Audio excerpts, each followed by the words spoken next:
You know that feeling when you look at someone who's clearly wealthy, yet you can't quite figure out why? There are no flashy cars, no designer logos screaming for attention, and no dramatic social media lifestyle.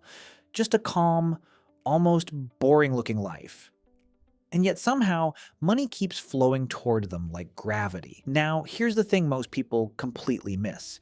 Everyone assumes the silent rich make their millions from exciting, glamorous ventures.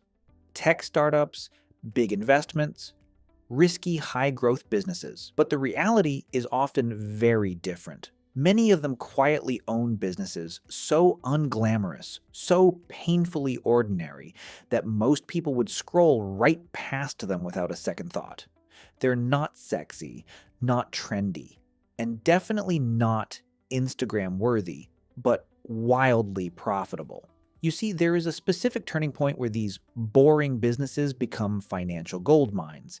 It isn't about scale, innovation, or working 18-hour days. It's about crossing one invisible threshold, ownership instead of effort. Because the real game changer isn't starting a business, it's owning something that keeps paying you whether you wake up motivated or not. Think about how most people approach business. They chase ideas that feel exciting. A cafe, a clothing brand, an AI startup, a business with a big vision, and there's nothing inherently wrong with those. But psychologically, many of these businesses share one brutal characteristic. They are jobs wearing a business costume. If you stop working, money stops flowing in. If you take a break, money takes a break too. Basically, you're pushing a boulder uphill every single day. Now compare that to what the silent rich often gravitate toward. Businesses designed around systems, repetition, and predictability. Laundromats, car washes, self-storage units, waste management, rental properties, parking lots, vending machines, logistics warehouses. None of that sounds thrilling. It's not sexy, and it's definitely not something you're going to brag about on Instagram. And that's exactly the point. These businesses aren't built to impress people. They're built to extract money from extremely predictable human behavior. Laundry must be done, cars must be cleaned, goods must be stored, trash must be collected, people must park. The demand is relentless and recurring. These are evergreen businesses, and the threshold that changes everything is the moment revenue detaches from your daily presence. That's the turning point. Basically, the day your income no longer needs you to be actively present or working for it to go into your bank account. Essentially, this is when money starts working for you. You have an asset, in this case a business, that's doing the working for you. Let me illustrate this for you in the best way I can. Imagine pushing a car. At first, it's heavy and there's friction everywhere, making it almost impossible to push. Nothing moves easily. But once the car starts rolling, something fascinating happens. You're no longer fighting friction or inertia. You're working with momentum. And that's exactly how ownership-based businesses behave. In the beginning, they feel slow, expensive, and almost disappointingly dull. You invest money, set up systems, and deal with paperwork, leases, maintenance, and logistics. It can feel like a lot of effort with very little joy. But once the machine is built, money starts coming in. And suddenly your mood shifts, things start happening, and your role slowly begins to shift from working in the business to working on the business. Essentially, you transition from being a worker to a manager. Consider this simple scenario. Two friends decide to start a business. One launches a trendy coffee shop with a beautiful interior, great branding, and an exciting opening week. But reality sets in quickly. Staff management, rent pressure, daily operations, and inconsistent foot traffic. The owner has to be there every day of the week or the business suffers immediately. The second friend buys a small laundromat. It has fluorescent lights, basic machines, and nothing aesthetic pleasing. It's very simple and utterly boring. But laundry doesn't care about trends or beauty. As long as the shop is clean, they're good. You see, people don't wake up and decide to take a year off from washing their clothes. They're always going to want to get their clothes cleaned. This means that demand is always there. And once systems are in place, the washing machines and utilities, the business behaves like a money machine rather than a job. And this is where psychology quietly enters the picture. Most people underestimate how exhausting decision-based income really is. When your earnings depend on constant creativity, selling, marketing, persuasion, and performance, your brain is always under pressure.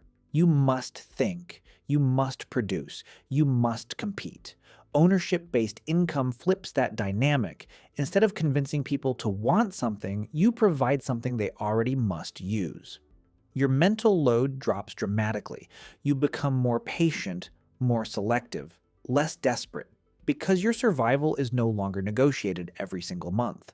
That psychological stability often leads to even smarter financial decisions. Now consider the math. You see, effort-based businesses typically scale linearly. More work means more income, but only up to a point. There are only 24 hours in a day. Energy is finite. Stress compounds. Ownership-based businesses grow in a very different way. They don't demand more from you. They multiply. One laundromat turns into two. One rental becomes several. One vending route expands into multiple routes. Your income doesn't stretch thinner. It stacks higher. Like building a wall brick by brick. Instead of asking, how can I work harder? You start asking, how can I add another system? And that shift changes everything. Because now growth is no longer limited by your time, your energy, or your stress levels. It's driven by replication, which is a completely different game. Here's another way to see this. Imagine someone spends years building a personal brand, creating content, marketing constantly, growing an audience. Eventually, the income improves. But a hidden instability always remains.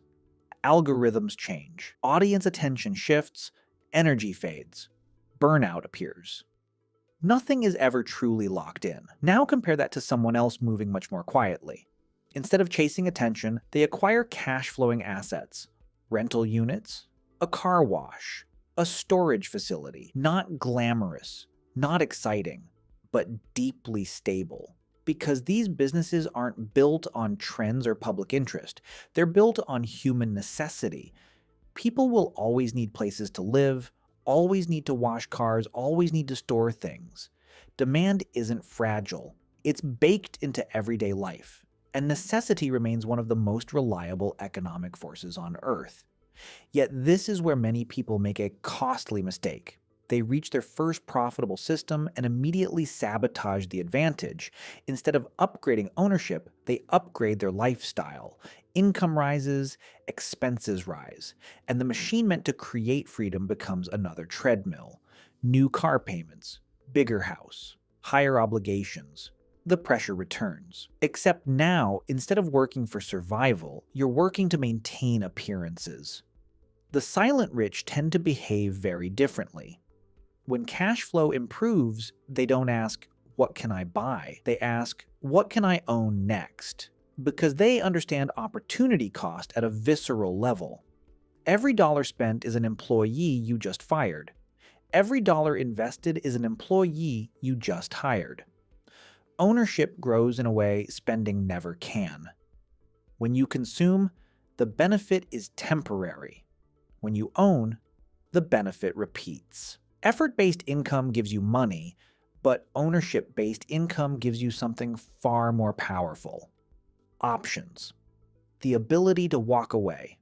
The ability to say no. The ability to wait without panic. When your income depends entirely on your time and energy, there is always a quiet pressure in the background. You must keep performing. You must keep producing. But when systems generate revenue regardless of your mood, your health, or your motivation, your entire relationship with money begins to change. You stop chasing income. You start choosing decisions.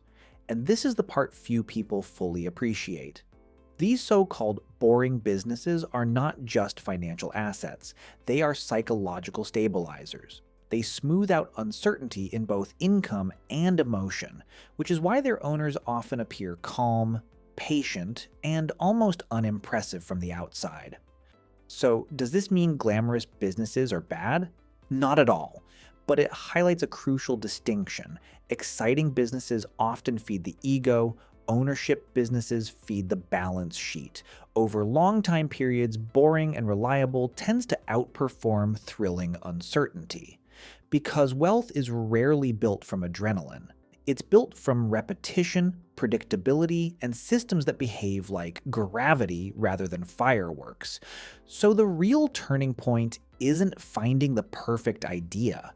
It's shifting from how do I make more money to how do I own more money-producing systems.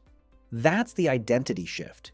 You stop seeing money as something you generate and start seeing it as something you acquire. You become the type of person who values control over excitement, stability over spectacle, and leverage over hustle. And here's the uncomfortable truth. Most people will never pursue this path. Not because it's complicated, but because it's psychologically unsatisfying in the short term. There's no applause for buying a laundromat, no viral moment for acquiring a storage facility, and no social prestige for owning parking spaces. But over years, these invisible decisions stack into something extraordinary: financial resilience, time flexibility, and a life that looks boring but feels remarkably peaceful. If you take one thing from this, let it be this. Wealth is often hiding behind businesses most people consider dull. Because dull is predictable. Predictable is scalable. And scalable systems over time become unstoppable. If this changed the way you think about business, you already know what to do. Like the video, subscribe to the channel, and start looking at boring opportunities with entirely new eyes. Because sometimes the least exciting path is the one that quietly makes people rich. With that said, thank you so much for watching. Make sure to subscribe if you haven't, and I'll see you tomorrow in the next video.